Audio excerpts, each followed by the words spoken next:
Mám naplánovanou dovolenou v Peci pod Sněžkou, tak se stavuji na Lysé hoře. Má dnes foukat východ, na Lyse asi metr za sekundu, na Černém vrchu asi 3, což už se mi zdá moc. Do půlky kopce jedu lanovkou. Prodavačka je milá. Ptá se, jestli jdu lítat, a když to potvrdím, tak mi dává seniorskou slevu. Díky! V Krkonoších jsou dnes hike and fly závody a u startu potkávám pár pilotů, kteří dnes jen fandí a radí mi, že jestli nezávodím, ať se dojdu co nejvýš. Stejně je už docela dlouho pod mrakem, tak je poslechnu a mám plán, že jakmile vyjde slunce, tak zastavím a než to rozbalím, tak se to třeba trochu nahřeje. Za kouskem modré oblohy je hned další mrak, takže není na co čekat. Startuji na Berana a jsem rád, že jsem to za tak dlouhou dobu ještě nezapomněl. Zrovna mi i trochu dýchne z jihu, tak doufám, že bych mohl něco chytit. A taky že jo, plán vyšel skvěle. Hned točím nulku, místy i půlku, trpělivě se po metru posouvám zpátky nad úroveň startu a čekám, jestli z toho něco vyjde.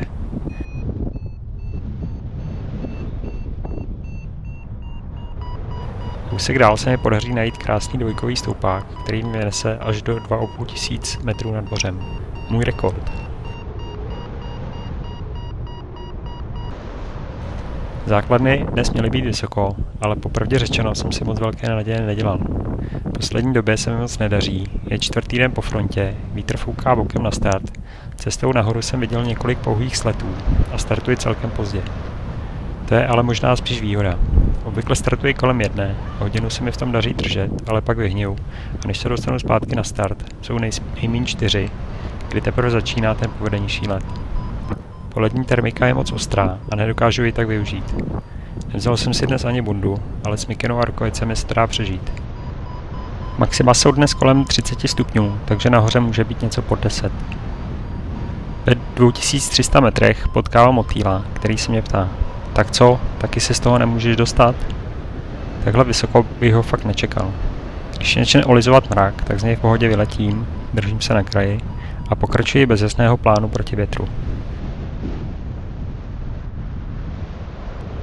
Daří se mi držet mezi 2000 a 2500, takže i na vysoké hory mám pořád krásnou rezervu. Snažím se letět podle mraků, ale radši ne pod jejich nejčernější středy. Jsou dnes trochu převývoje, ale bouřky naštěstí ne.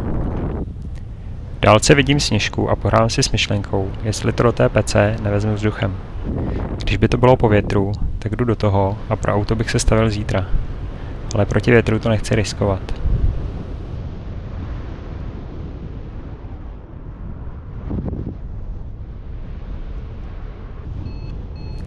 Už 5 hodně klesám až na 1300 metrů. Dlouhě trpělivě šudlám nějaké nuly, ale až když se z té poslední odvážím trochu dál, tak narážím na dvojkový stoupák zase až pod základnu.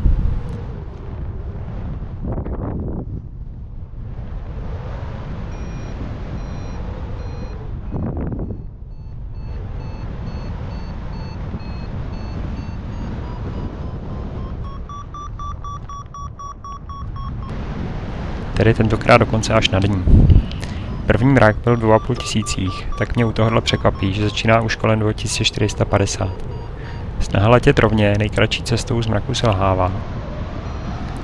Mrak si mě stáčí k sobě a teprve podle kompasu na mobilu se zorientuji a otáčím se do původního směru, kde byl kraj mraku blízko a naštěstí z něj brzo vypadnu. Pak už letím zpátky ke startu, ale výšku si zase držím luxusní. Klouzák mimo stoupáky mám třeba 10:1. Rozhoduji se proto letět ještě na druhou stranu a lehkovážně neprotnu kružnici u startu. Říkám si, že poletím jen kousek, ale vítr asi dost zesílil.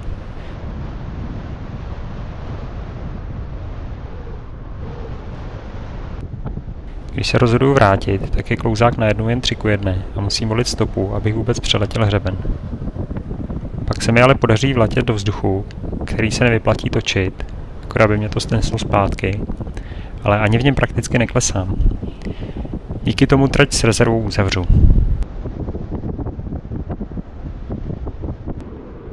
Podobně jako při startu vidím ve vzduchu několik dalších pilotů jenom slétávat. Jeden dokonce dává uši.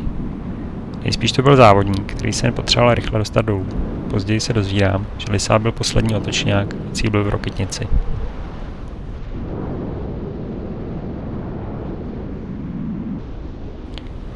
Dnes parádní den.